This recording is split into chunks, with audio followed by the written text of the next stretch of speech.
I am the greatest fighter of all times. And when I hit you with a hard right hand, you will fall. Came back.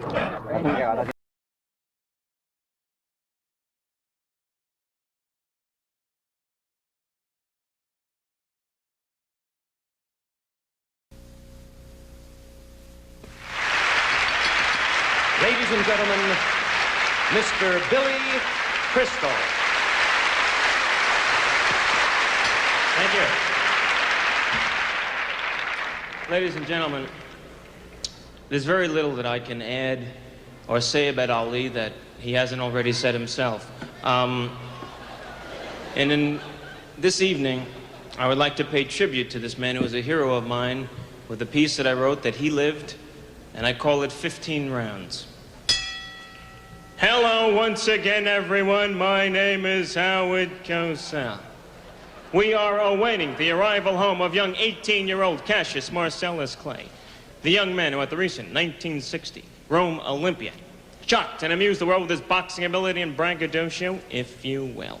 Here he is now, only 18 years of age. Cassius, do you plan to turn professional? Yes, I do, Mr. Cosell. See, nobody's ever seen nothing like me. So fast, so pretty. I'm so fast I can play ping pong by myself.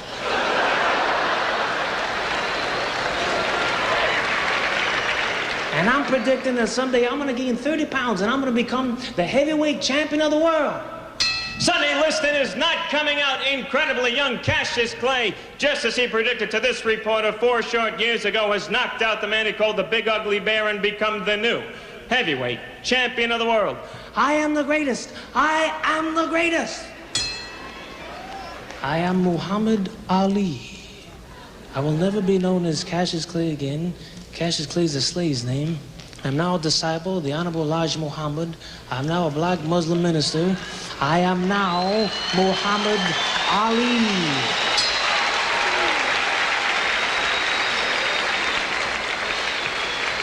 In the top of the news today, the eyes of the sports world to focus on Houston, Texas, where heavyweight champion Muhammad Ali, also known as Cassius Clay, is expected to refuse military induction on the grounds of being a religious, conscientious objector. Another news of Vietnam buildup continues. I will not fight in this war. This war is an unjust war. I cannot, will not fight. Step forward when I call your name, please. Cassius Clay. Cassius Clay. Gentlemen, please, I have a brief statement. As Commissioner of the New York State Boxing Association, we are issuing the following proclamation. A few hours ago, heavyweight champion Muhammad Ali, also known as Cassius Clay, refused military induction. We are hereby stripping him of the heavyweight title. Now. The State Department is also revoking his passport. Therefore, he will not be licensed to fight any place in the world, including exhibitions. Today, June 20th, 1967, Ali today was convicted of draft evasion, fined $10,000, sentenced to 5 years in prison. There will be an appeal. For 3.5 years, I couldn't fight. My best years, my prime years, my great years. 3.5 years, man. My great years, my good years, 26, 27, 20.5, 9 years old, you know? But then, out of nowhere, the state of Georgia, 1970, gave me a license to come back and fight Jerry Quarry. Ugly Jerry Quarry. I couldn't wait. Only took 3 rounds. Phew, knocked that sucker out. Then I went into Madison Square Garden against Oscar Bonavena. Ugly, it's awkward, you know, coming at me. 15 rounds I had to go, 15 rounds, and I used the left hook. Phew, knock him out. And now Joe Frazier's the champion. I want Joe Frazier. The winner and still heavyweight champion, Joe Frazier.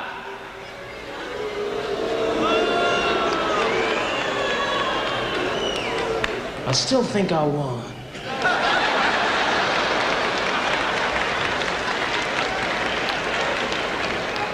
Now I guess I gotta start all over again. Today, vindication. Ali's conviction for draft evasion today was overturned by the United States Supreme Court by an 8-0 vote. Ali was right. It is indeed an unjust war. Howard, I'm free. I'm free at last. Now I can become heavyweight champion again. Yesterday, an unknown heavyweight from San Diego, California, one Ken Norton, defeated Muhammad Ali, and in so doing, broke the ex-champion's jaw. Ali fighting 11 rounds with a severely damaged mandible. I'm in the hospital now with Ali. His jaws are wired shut. Perhaps poetic justice.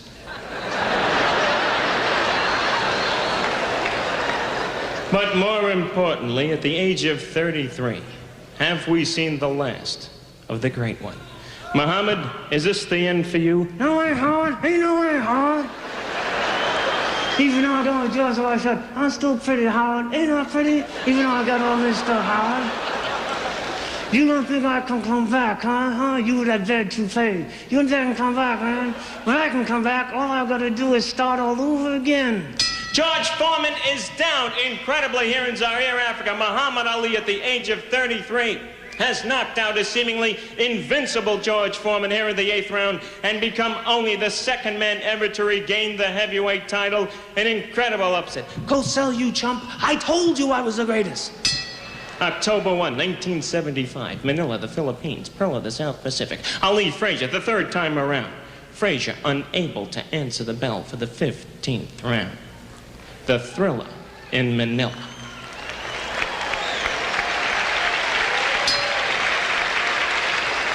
This was not boxing, this was a war. A big piece of Ali remained in that ring.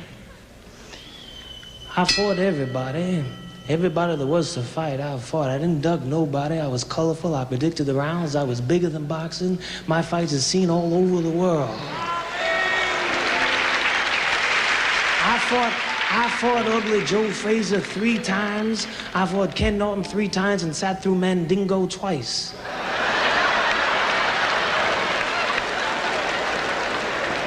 I was big about every place I go, they know me. I go to Bangladesh, they yell Ali. Ali, I go to Africa, they Ali Bombaya. I go to Russia, I see Brezhnev in person. Carter can't get him on the phone.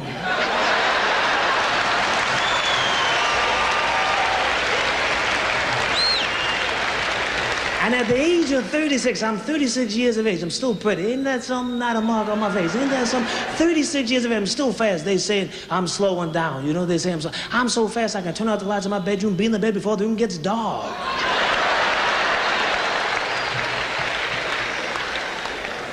The only thing that could whoop me now is Father Time. It's over. Young Leon Spinks, with only 8 professional fights, has decision to seemingly aging Muhammad Ali here in Las Vegas. An incredible upset. So much like the young Cassius Clay 14 years ago in that ring in Miami Beach. The champ is dead. Long live the champ. You surprised me there, Spinks.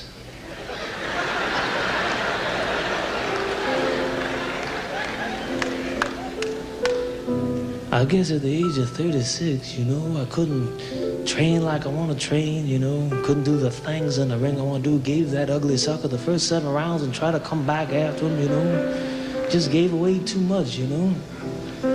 Every time I reached back for that something to knock him out, just wasn't there, you know.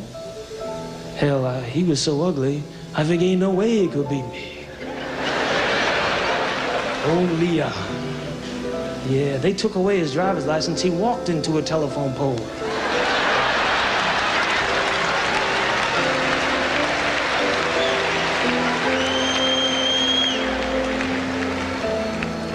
Everybody's saying to me now, they're saying, hey, champ, you must feel bad. You ain't champ more. You lost to some kid who looked like a train ran through his face.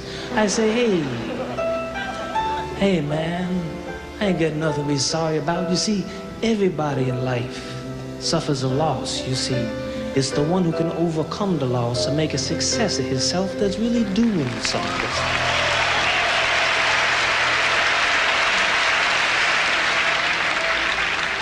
As I look back over my career, I was heavyweight champion 14 years ago, man. Ain't that something? 14 years ago.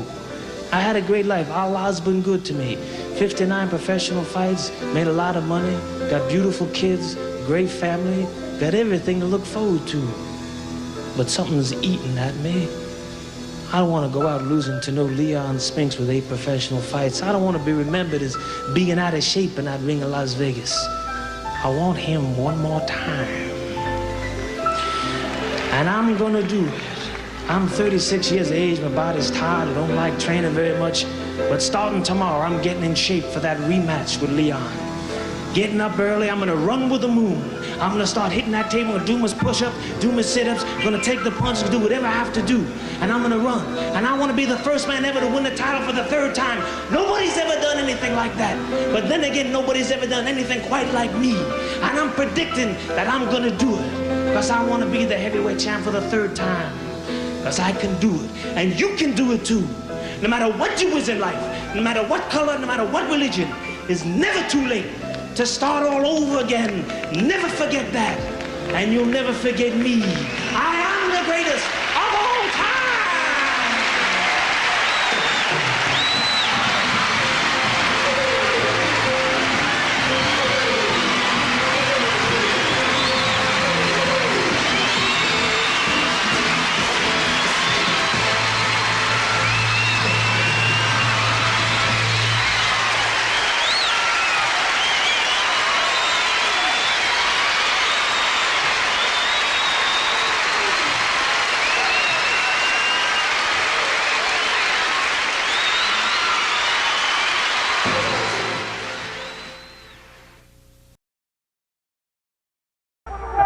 He's yelling behind us. Cassius Clay, wait a minute, come here. Come here. Come here, champ. I'm the greatest thing that ever lived. No. I don't have a mark on my face. Yeah. And I upset Sonny Liston, and I just turned 22 years old. I must be the greatest. I told the world, I talk to God every day. If God's with me, can't nobody be against me. Sonny, I shook up the world. I know God. I know the real God. Cassius, wait a minute, Cassius. Let me ask you this now. You told me when you visited in Los Angeles you could do it in 8. Well, you thought Sonny and figured Sonny was great. How come you did it in 6 or 7? You did it in 7. I had him going in 8. I was getting ready to take him in the 8th, as you can see. But the man stopped it just to keep from making me look so great. I see. Now, give us that poetry on number 7. He wanted to go to heaven, so I took him in 7. You took him in 7. I am the king of the world. Hold it. I'm pretty. Hold it. You're not that pretty. I'm a bad man. Wait. I shook up the world. I shook up the world. Joe, I shook up the world. Wait a minute, Cash. Wait a minute. You must listen to me. Now listen. I am the devil. All right, hold it. Ladies and gentlemen, I must tell you I this. can't be beat. Joe, wait, hold it. They're throwing the champ, but I don't think so. All right, tell us this. All right, Cash. Thank you. I'm great. Thank you, Cassius Clay, the heavyweight champion. Let's get our champion, Joe Louis, over here as the camera follows Cassius Clay. Joe.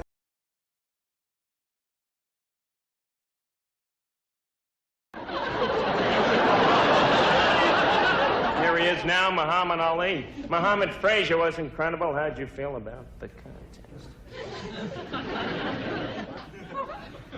Everybody's talking about Joe Frazier. Don't want to talk about Joe.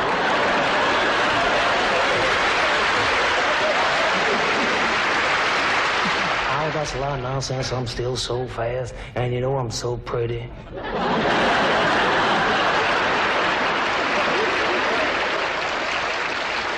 I'm so fast I can turn out the lights in my bedroom, be in the bed before the room gets dark. In retrospect.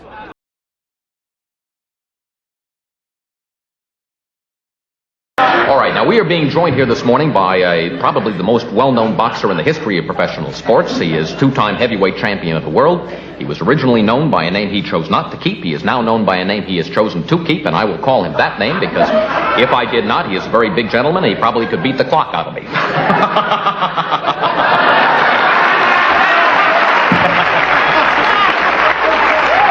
I was going to say something else, but it's 1 o'clock in the morning. Anyway, welcome to the program, Muhammad Ali. Hi, Tom Snyder. You know, it's a pleasure to be on your show so early. Everybody gets up late, everybody do different things. But it's a pleasure to be on your show. You know, come up here and fall asleep. Now, everybody say I'm slowing down. I'm still fast. I'm still so pretty. Ain't I pretty, Tom? 35 years old and a mark on my face. I look so good. You know, I'm fast. I can turn out the lights in my bedroom, be in the bed before the room gets dark. I understand you've been through another big change this morning. You want to talk about it seriously? Go ahead. Sure, Tom. I'm announcing tonight that I'm changing my name again because I got new religious beliefs. Yeah, see, from tonight on, I want to be known as Izzy Yiskowitz.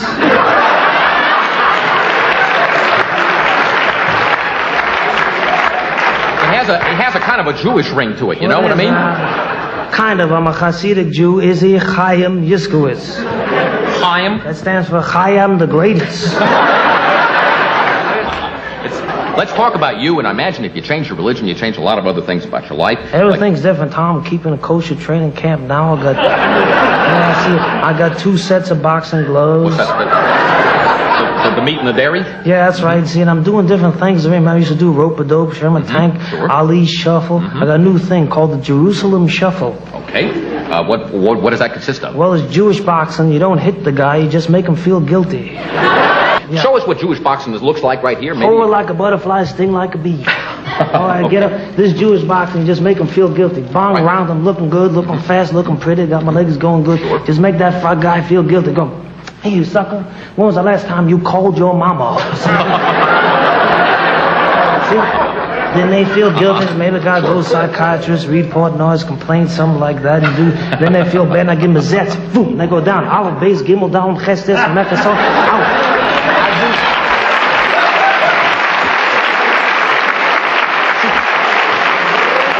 You better look out. You better look out, Kenny. Dawn. I'm going to do a Shabbat Shalom on your head.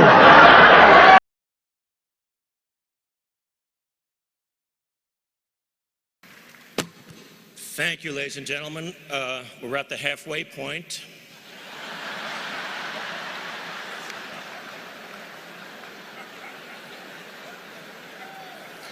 I was clean-shaven when this started.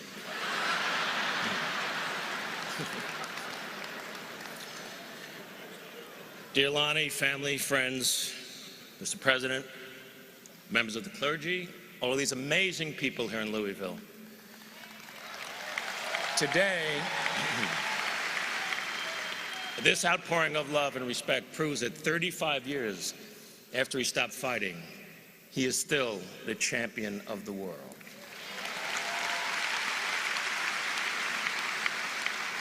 Last week, when we heard the news, time stopped. There was no war, there were no terrorists, no global catastrophes. The world stopped, took a deep breath, and sighed. Since then, my mind has been racing through my relationship with this amazing man, which is now 42 years that I know him.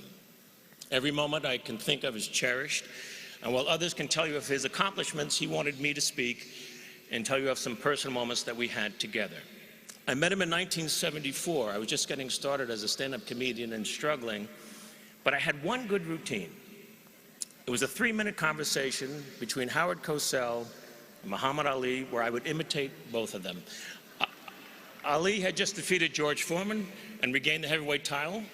Sport magazine made him the man of the year, and Dick Schaap, a wonderful writer and a great man, was the editor for Sport, and he was going to host this televised dinner honoring Muhammad Ali. So Dick called my agent looking for a comedian who did some sports material. As fate would have it, that comedian was not available, and she wisely said, "It's destiny, man." And she wisely said, "But listen, I got this young kid, and he does this great imitation of Ali and Cosell. He'd be perfect for you." I don't know why, but Dick said, "Okay, I'll try him. If he stinks, I can cut him out of the show."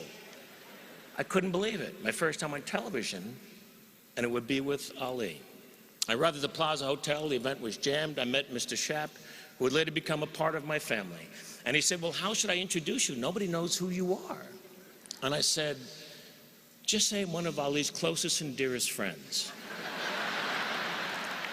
And my thought was, I'll get right to the microphone, go into my Howard Cosell, and I'll be fine. And then I nervously moved into the jammed ballroom, and that's when I saw him for the first time in person. It's very hard to describe how much he meant to me. You had to live in his time. It's great to look at clips, and it's amazing that we have them, but to live in his time, watching his fights, experiencing the genius of his talent was absolutely extraordinary. Every one of his fights was an aura of a Super Bowl. He did things nobody would do. He predicted the round that he would knock somebody out, and then he would do it. He was funny. He was beautiful. He was the most perfect athlete you ever saw, and those were his own words.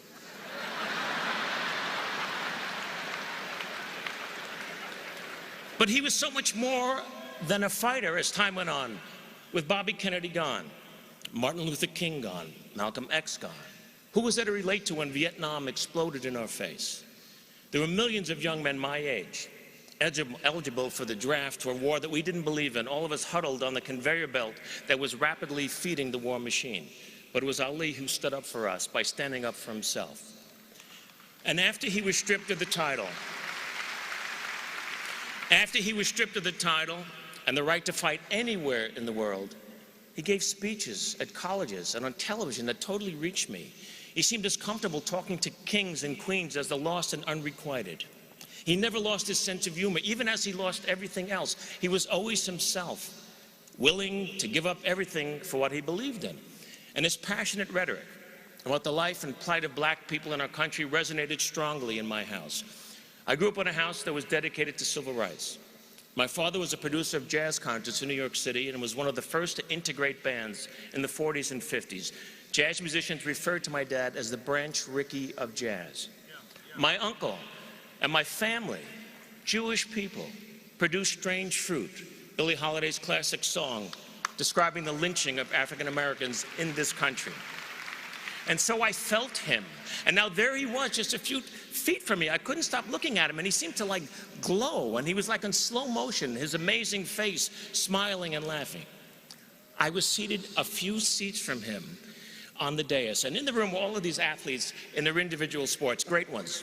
Gino Marchetti of the Baltimore Colts, Franco Harris of the Steelers, Archie Griffin, who had won the Heisman from Ohio State, literary legends, Neil Simon, George Plimpton, all on the dais, fawning over Ali, who then looked at me with an expression that seemed to say, "What is Joel Grey doing here?" Mr. Shapp introduced me as one of Ali's closest and dearest friends. 2 people clapped. My wife and the agent. I rose, Ali still staring at me. I passed right behind him, got to the podium, went right into the Cosell. Hello everyone, Howard Cosell coming to you live from Zaire.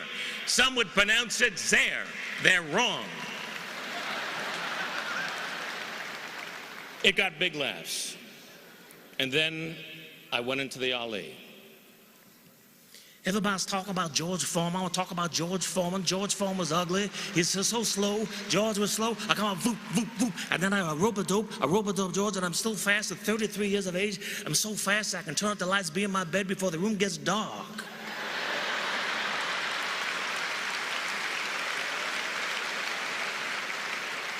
Howard, I'm announcing tonight that I got new religious beliefs. From now on, I want to be known as Izzy Yiskowitz.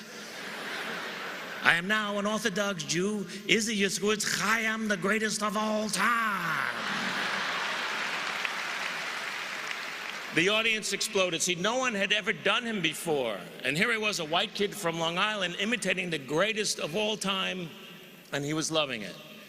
And when I was done, he gave me this big bear hug, and he whispered in my ear, "You're my little brother." Which is what he always called me until the last time that I saw him. We were always there for each other. If he needed me for something, I was there. He came to anything I asked him to do. Most memorable, he was an honorary chairman for a dinner and a very important event where I was being honored by the Hebrew University in Jerusalem. He did all of this promotion for it. He came to the dinner. He sat with my family for the entire evening. He took photographs with everybody. The most famous Muslim man in the world honoring his Jewish friend. And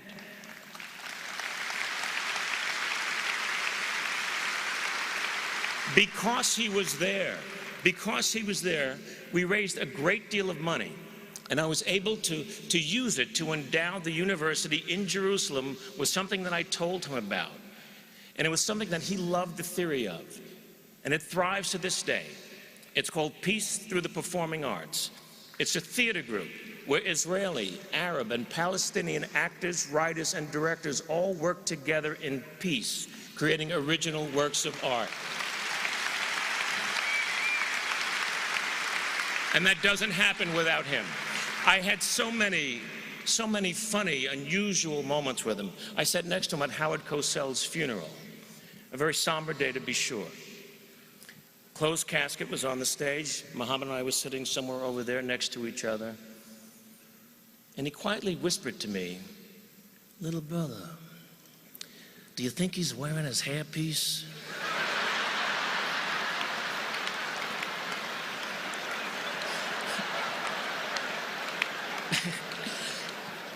So I said, I don't think so. Well, then how will God recognize him?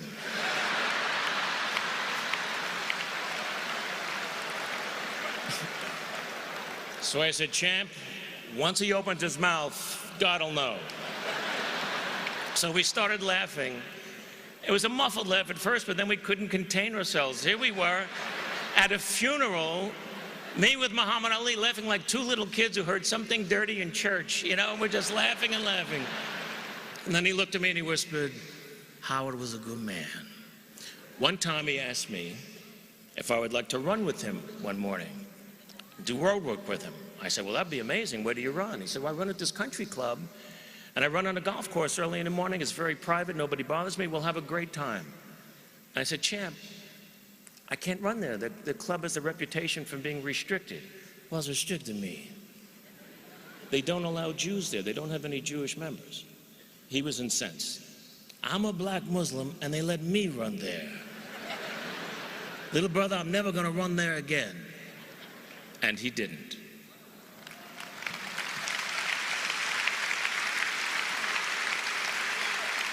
My favorite memory perhaps was 1979. He had just retired, and there was a retirement party at the Forum in Los Angeles for Muhammad and 20,000 of his closest friends in Los Angeles. I performed a piece that I had created. The imitation had grown into a life story. It's called 15 Rounds. And I play him from the age of 18 until he's 36, ready for the rematch with Leon Spinks. I posted it on the internet last week, footage that nobody had ever seen before of me portraying Ali, doing his life for him all those years ago in 1979. There were 20,000 people there, but I was doing it only for him. It's one of my favorite performances that I've ever done in my life. I sort of got lost in him.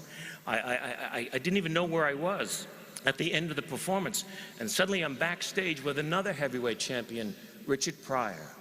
And Pryor is holding on to me, crying. And then I see Ali coming. And he's got a full head of steam, and he's looking only at me, and he nudged Mr. Pryor aside, and he whispered in my ear with a big bear hug, "Little brother, you made my life better than it was." But didn't he make all of our lives a little bit better than they were?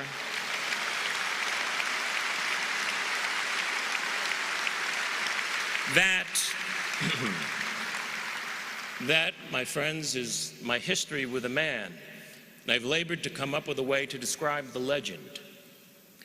He was a tremendous bolt of lightning, created by Mother Nature out of thin air, a fantastic combination of power and beauty. We've seen still photographs of lightning bolts at the moment of impact, ferocious in its strength, magnificent in its elegance. And at the moment of impact, it lights up everything around it, so you can see everything clearly. Muhammad Ali struck us in the middle of America's darkest night, in the heart of its most threatening gathering storm. His power toppled the mightiest of foes, and his intense light shined on America. And we were able to see clearly injustice, inequality, poverty, pride, self-realization, courage, laughter, love, joy, and religious freedom for all. Ali forced us to take a look at ourselves. This brash young man who thrilled us, angered us, confused, and challenged us ultimately became a silent messenger of peace, who taught us that life is best when you build bridges between people, not walls.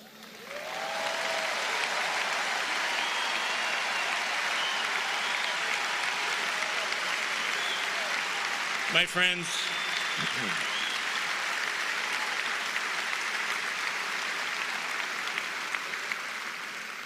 friends, only once in 1,000 years or so do we get to hear a Mozart or see a Picasso, read a Shakespeare. Ali was one of them, and yet, at his heart, he was still a kid from Louisville who ran with the gods and walked with the crippled and smiled at the foolishness of it all. He is gone, but he will never die. He was my big brother. Thank you.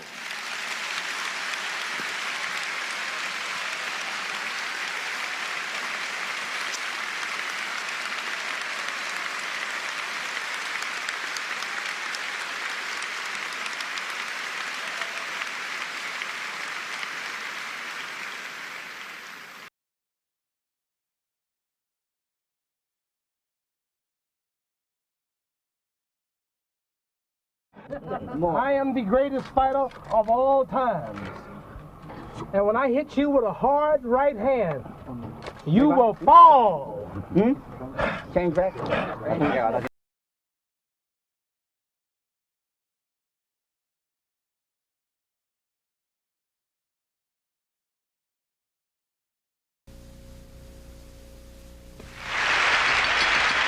Ladies and gentlemen, Mr. Billy Crystal.